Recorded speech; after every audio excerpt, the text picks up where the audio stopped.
Actors, क्या आपको पता है कि कास्टिंग डायरेक्टर्स क्यों व्हाट्सएप पर आपकी प्रोफाइल देख नहीं पाते? रिसेंसी प्रॉब्लम की वजह से। ये क्या होता है, चलिए आगे देखते हैं। हाय गाइस, दिस इज सृष्टि श्रीवास।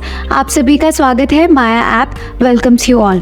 इससे पहले हमने 4 टॉपिक डिस्कस किया है व्हाट्सएप के लिमिटेशन की सीरीज़ में। फर्स्ट हमारा टॉपिक था कि वेस्ट ऑफ टाइम जो व्हाट्सएप पे होता है, क्योंकि बहुत लंबा वक्त लग जाता है आप किसी भी एक अच्छे ग्रुप में आने के लिए। दूसरा हमने डिस्कस किया था कि व्हाट्सएप में फिर से टाइम वेस्ट होता है, क्योंकि बहुत सारे अनरिलेटेड आपको कास्टिंग अपडेट्स आते हैं। तीसरा हमने डिस्कस किया था ट्रस्ट इश्यूज, क्योंकि वहाँ पे बहुत सारे स्ट्रेंजर्स होते हैं जिन्हें आप अपने प्रोफाइल भेजते हैं, इस बारे में बात किया था। और चौथा हमने डिस्कस किया था कि व्हाट्सएप में जो सर्च की प्रॉब्लम होती है कास्ट को लेकर, और उससे कैसे आपको प्रॉब्लम आती है। व्हाट्सएप में होता क्या है जिसकी वजह से कास्टिंग नहीं हो पाती है, इस बारे में ज़्यादा बात नहीं होती, ज़्यादा डिस्कशन नहीं होती, इसलिए लोगों को इस प्रॉब्लम के बारे में अवेयरनेस भी नहीं है। क्योंकि हम कास्टिंग करते हैं तो हमें पता है कि कितने लोग रियल में इस प्रॉब्लम से सफ़र करते हैं। ये प्रॉब्लम इतना छिपा हुआ है कि इसका कोई नाम भी नहीं है। हम इसे माया टीम में रिसेंसी की प्रॉब्लम कहते हैं। अब ये रिसेंसी की प्रॉब्लम क्या होती है, चलिए आइए समझते हैं। अब सपोज़ हमने कोई कास्टिंग अपडेट निकाला है किसी ऐड के लिए, तो हमें जो मैसेजेस आते हैं, प्रोफाइल्स के अपडेट्स आते हैं, सैकड़ों में आते हैं, हंड्रेड्स एंड हंड्रेड्स में प्रोफाइल आने लगते हैं और वो एक के ऊपर एक स्टैक होने लगता है। तो अगर आप प्रोफाइल भेज रहे हैं, जस्ट इमेजिन, तो अगर हमने वो प्रोफाइल चेक भी की इनिशियली, तो वो इतना नीचे चले जाता है ना बाद में, क्योंकि न्यू मैसेजेस, न्यू प्रोफाइल्स इतने आ रहे होते हैं, वहाँ तक वापस नीचे स्क्रॉल करके हंड्रेड्स ऑफ मैसेज में जाना बहुत मुश्किल होता है। और आप सब जानते हैं कि कास्टिंग डायरेक्टर्स के पास ऑलरेडी टाइम की बहुत कमी होती है। इवन अगर चलो थोड़ा टाइम पे मिल जाए, थोड़ा स्क्रॉल डाउन करके भी चले जाए, तो कंटिन्यूटी में इतने मैसेजेस और प्रोफाइल्स आने लगते हैं कि फिर से वो मैसेजेस के चैट के टॉप में पहुंच जाते हैं कास्टिंग डायरेक्टर्स। तो ये थोड़ा मुश्किल हो जाता है कि वापस अगर चेक भी किया है, नीचे जाकर देखना है, तो वो वापस जाकर देखना इतना बहुत डिफ़िकल्ट हो जाता है कास्टिंग डायरेक्टर्स के लिए। अब जस्ट इमेजिन कि अगर एक ऐड निकाली है कास्टिंग डायरेक्टर्स ने और आपने भेज रखा है अपना प्रोफाइल और आधा दिन निकल गया है, तब तो समझ ही जाइए कि वहाँ तक आपकी प्रोफाइल तक वापस पहुँच पाना कास्टिंग डायरेक्टर्स के लिए बहुत मुश्किल हो जाएगा। तो ये होती है रिसेंसी की प्रॉब्लम। बेसिकली बहुत बेसिक है कि जो चैट्स होते हैं वो स्टैकअप होते जाते हैं और आपकी प्रोफाइल जो है नीचे चली जाती है, जिस वजह से कास्टिंग डायरेक्टर्स आप तक वापस नहीं पहुँच पाते हैं। अब इससे होता क्या है? इससे होता ये है कि एज एन आर्टिस्ट हमको लगता है कि हमने तो प्रोफाइल भेज दिया है, तो नेक्स्ट अगर कोई रिक्वायरमेंट होगी उस हिसाब से तो वो हमें खुद कनेक्ट कर लेंगे, हमें खुद सामने से बात करेंगे।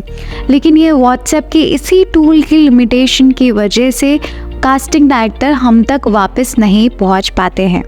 अब गाइस, मैं आपको ऐसी बात बताने वाली हूँ कि आप परेशान हो जाएंगे और बोलेंगे कि माया जैसे प्लेटफॉर्म में तो हमारी प्रोफाइल होनी ही चाहिए। अब जब हमें ऐसी कोई न्यू, फॉर एग्जांपल एक ऐड, कैडबरी की ऐड की रिक्वायरमेंट आई और आपने तो हमें अपनी प्रोफाइल भेज ही रखी है, तो हम ये सोचते हैं कि उतना फिर से नीचे जाकर देखने से अच्छा है, ढूंढने से अच्छा है कि हम एक न्यू ऐड बना कर डालते हैं। और जब न्यू ऐड बना के डालेंगे तो न्यू जो भी प्रोफाइल्स आएंगे उनसे हम काम उन लोगों से शॉर्टलिस्ट कर लेंगे। तो ये यहाँ पर जो होता है, क्योंकि व्हाट्सएप में इतना नीचे जाकर स्क्रॉल करने में मुश्किल हो जाती है, क्योंकि कास्टिंग डायरेक्टर्स के पास टाइम नहीं होता है। अब आप ये सोचिए कि एक हफ्ते पहले जिस कास्टिंग डायरेक्टर को आपने प्रोफाइल भेजा था, उन्होंने फिर से एक ऐड निकाला है और आप ये सोच रहे हैं कि अभी तो भेजा था, कुछ होगा तो वो खुद से कनेक्ट करेंगे। लेकिन उसी एक हफ्ते के ड्यूरेशन में उनको इतनी प्रोफाइल्स और इतने लोगों से वो कनेक्ट कर चुके होते हैं कि वहाँ तक आपकी प्रोफाइल तक पहुँचना बहुत डिफ़िकल्ट हो जाता है। अब जैसा कि मैंने बोला कि अगर सर्च भी किया आपकी प्रोफाइल, तो सर्च में क्या ही करेंगे, आपका नाम तो उनको याद नहीं होगा, कॉमन टर्म्स होंगे, ऑडिशंस होगा, डांस होगा, सिंगिंग होगा, ऐसे में तो बहुत सारी प्रोफाइल्स उनके सामने हो जाएगी और आपकी प्रोफाइल उनमें से ढूंढ पाना, उसकी प्रोबेबिलिटी बहुत कम है। इसलिए बहुत सारे कास्टिंग डायरेक्टर्स ये भी बोलते हैं, कई बार मिलता है तो, अरे कि हमने आपकी प्रोफाइल देखी भी थी, आपकी प्रोफाइल बहुत अच्छी भी थी, लेकिन आप टच में नहीं थे इसलिए हम आपको काम नहीं दे पाए। और टच में रहना इसलिए ज़रूरी है व्हाट्सएप पे, ताकि आप ऊपर उनके चैट्स पर रह पाए। और इसी रिसेंसी की वजह से एक और प्रॉब्लम होती है। प्रॉब्लम ये होती है कि अगर किसी से कनेक्ट किए काम के सिलसिले में लंबा वक्त हो जाता है ना, तो दिमाग से वो बात निकल जाती है। अब फॉर एग्जांपल मैं मंथली ईयरली कम से कम 6-7 ट्रिप्स दिल्ली के करती हूँ। वहाँ पे भी बहुत अच्छे कास्टिंग डायरेक्टर हैं, फोटोग्राफर्स हैं जिनसे बातचीत होती है, और ऐसा लगता है कि हाँ, मीटिंग करके हम स्क्रिप्ट डिस्कस करेंगे, आगे के प्रोजेक्ट के बारे में बात करेंगे। तो जब मैं दिल्ली विज़िट करती हूँ तो मेरे दिमाग से क्यों वो बात ही निकल जाती है कि उनसे मीटिंग भी करना था, क्योंकि काफ़ी लंबा वक्त हो जाता है वो चीज़ें डिस्कस किए हुए। अब व्हाट्सएप बिजनेस में तो बहुत इजीली आप वहाँ पे टैग करके मीटिंग्स याद करके रख सकते हैं, लेकिन ये जो मैं मीटिंग की बात कर रही हूँ, ये सिर्फ एक एग्जाम्पल है। मेन तो हम इस इंडस्ट्री के बारे में बात करें, कास्टिंग के बारे में बात कर रहे हैं, तो यहाँ पर ये रिसेंसी की प्रॉब्लम आ जाती है कास्टिंग को लेकर कि लंबा वक्त हो तो वो भी भूल जाते हैं। तो मुद्दे की बात यही है टोटली कि हमारे पास एक ऐसा प्लेटफॉर्म होना चाहिए जहाँ पे कास्टिंग डायरेक्टर्स जो है आप तक इजीली पहुँच पाए काम लेकर, अगर आपकी प्रोफाइल बहुत पसंद आई हो उन्हें।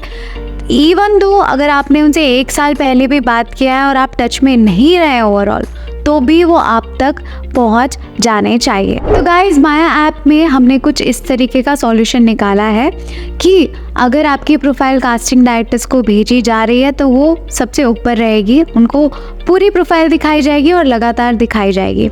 अब कास्टिंग डायरेक्टर्स के पास एक इजी ऑप्शन भी होता है कि वो आपके प्रोफाइल पे जाते हैं, उनको पसंद आता है तो वो टैग में अपने हिसाब से, अपनी कन्वीनियंस के हिसाब से वहाँ लिख सकते हैं कि मीटिंग इन दिल्ली, या फिर शॉर्टलिस्ट कर सकते हैं और बार बार जाके टैग में देख भी सकते हैं कि उन्होंने किनको किनको शॉर्टलिस्ट किया था।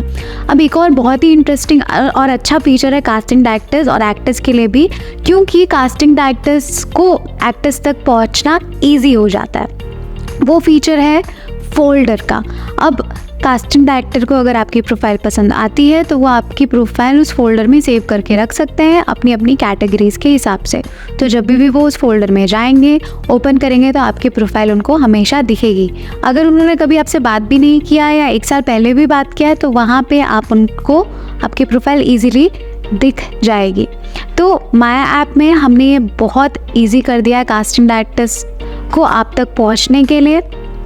अब इसलिए हम हमेशा कहते हैं कि अपनी प्रोफाइल अच्छे से बना के रखिए, फ़ोटोज़ अच्छे से डालिए, वीडियोज़ अच्छे से डालिए, ताकि कास्टिंग डायरेक्टर्स जो हैं आपकी प्रोफाइल को सेलेक्ट कर सकें, शॉर्टलिस्ट कर सकें। और अगर आप इसी तरीके के सोशल मीडिया ऐप्स में अगर उलझे हुए रहेंगे तो आपको समझ भी नहीं आएगा कि कौन से प्रॉब्लम आप रोज़ फेस कर रहे हैं। तो गाइज़, अगर आपको हमारी ये वीडियो पसंद आई हो तो हमें कमेंट सेक्शन में ज़रूर बताएं, और किसी भी तरीके के बारे में, किसी भी टॉपिक में आपको हमारा वीडियो देखना हो तो आप सजेस्ट बिल्कुल कर सकते हैं। All the very best and thanks for watching.